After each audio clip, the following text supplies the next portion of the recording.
नमस्कार दोस्तों, मैं पत्रकार दीपक शेवाल आपके साथ करता हूं खबरों का पोस्टमार्टम। जी हां, 16 सितंबर है, सोमवार है, तो कर लेते हैं खबरों पर वार। जी हां, लेकिन उससे पहले जान लेते हैं कि इंसान कितने भ्रम में रहता है, क्योंकि ईश्वर ने हर व्यक्ति के जीवन में कुछ न कुछ कमी रखी है या रह जाती है, और इसका कारण यही है कि ताकि वह समझ सके कि दुनिया मनुष्य नहीं ऊपर वाला चलाता है। तो चलो चलो ऊपर वालों की बात कर लेते हैं। ऊपर वालों में बात आती है तो मुख्यमंत्री दिल्ली के अरविंद केजरीवाल जी, हाँ, उन्होंने चल दिया है बड़ा दाव और कहा है 2 दिन में दे देंगे मुख्यमंत्री पद से इस्तीफा। और साथ ही उन्होंने कहा है कि कानून की अदालत में मुझे इंसाफ मिला, अब जनता की अदालत मुझे इंसाफ देगी।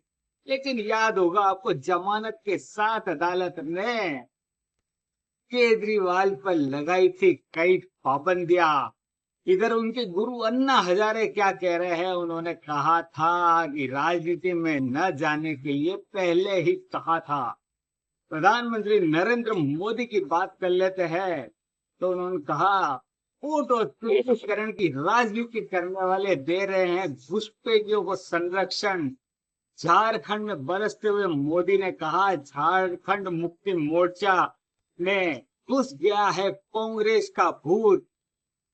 जब किसी पार्टी में कांग्रेस का भूत घुस जाता है तो सबसे पहले दलित, आदिवासी और पिछड़ा वर्ग समाज के हितों की चढ़ाते हैं बलि। अगली बात कर लेते हैं केंद्रीय मंत्री रणवीर बिट्टू का। जी हाँ, राहुल गांधी पर उन्होंने कड़ा प्रहार किया है और कहा है कि राहुल देश का सबसे बड़ा आतंकवादी है। जी हाँ, देश को बांटने वाले, बम गोला बारूद ट्रेन में ब्लास्ट करने वाले उनके साथ यानी कि समर्थन में खड़े हैं, तो इससे बड़ा प्रमाण और क्या चाहिए। साथ ही उन्होंने कहा कि मुसलमानों को तोड़ नहीं पाए तो अब सीमा पर पड़े खड़े सिखों को तोड़ने की कर रहे हैं कोशिश। इधर साहब, जज्बा क्या होता है। जी हाँ, हाथ की हड्डी टूटी थी पर चीर दिया आसमान, भारत के भाला फेंक स्टार नीरज चोपड़ा ने। जी हाँ, याद होगा आपको, उन्होंने पेरिस ओलंपिक में रजत पद जीता था, और रजत पद तब जीता जब उनके हाथ की हड्डी टूटी हुई थी। ऐसे में आसमान चीर कर दिखा दिया है।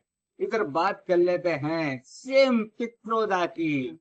जी हाँ, अमेरिका में भारतीय पत्रकार के साथ हुई बदसलूकी पर सेम पित्रोदा ने मांग ली है माफी। तो दोस्तों, चलते चलते देखते हैं चरित्र किसे कहते हैं। जी हाँ, ये बात लेके आइए गार्गी पंड्या। जय हिंद साथियों। सुख और दुख दोनों ही मनुष्य जीवन के एक महान शिक्षक होते हैं, क्योंकि जब दोनों मनुष्य की आत्मा से गुजरते हैं तो कुछ न कुछ चित्र छोड़ जाते हैं, और वो जो चित्र है वो जब संयुक्त होकर हम सबकी आत्मा से निखरने लगते हैं, उसे ही हम चरित्र कहते हैं।